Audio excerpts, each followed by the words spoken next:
Si je vous dis qu'aujourd'hui, des laboratoires pharmaceutiques inventent des maladies pour vendre des molécules qu'ils ont déjà. Ce serait grave. On est dans la théorie du complot, là, mais j'ai du mal à y croire.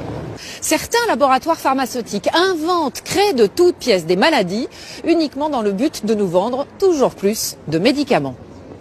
Grosso modo, il s'agit de partir de quelques éléments de la réalité, c'est-à-dire quelques éléments de maladie ou de troubles qui concernent quelques personnes. Et puis il s'agit de les rassembler, de les amplifier, faire gonfler beaucoup, pour faire croire que c'est un problème grave qui concerne beaucoup de gens. Les compagnies pharmaceutiques veulent des marchés toujours plus gros. Pour y arriver, elles créent de nouveaux médicaments pour soigner des maladies. Mais une autre façon de faire, c'est aussi de créer de nouvelles maladies pour vendre leurs médicaments. Quand on n'invente plus de médicaments, on étend le marché de chaque maladie. On étend le périmètre des maladies. Mais peu de gens ont vraiment conscience que les laboratoires passent en fait leur temps à tenter de modifier la notion même de maladie. Et en fait, c'est même dans leur intérêt de façonner notre propre perception des maladies. Si vous vous intéressez à ces maladies, dont les labos parlent sans arrêt, ce sont en général des maladies mal définies. Des maladies qui touchent principalement des gens normaux.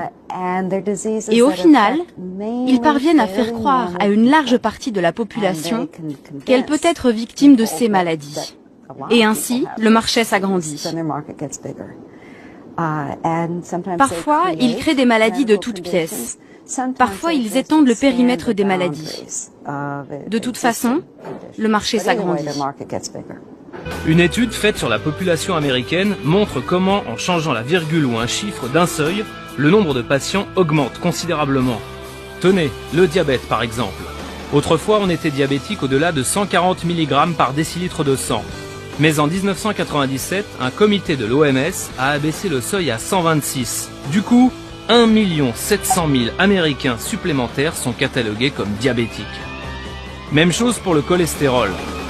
En 1998, le seuil passe de 240 à 200, plus 42 600 000 patients aux États-Unis.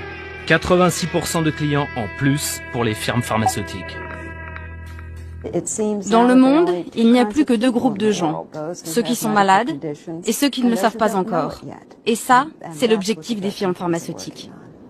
Chez nous, en France, près de 9 personnes sur 10 font confiance à leur médecin. Le bon médecin de famille, celui que nous connaissons depuis notre enfance. Une confiance à toute épreuve.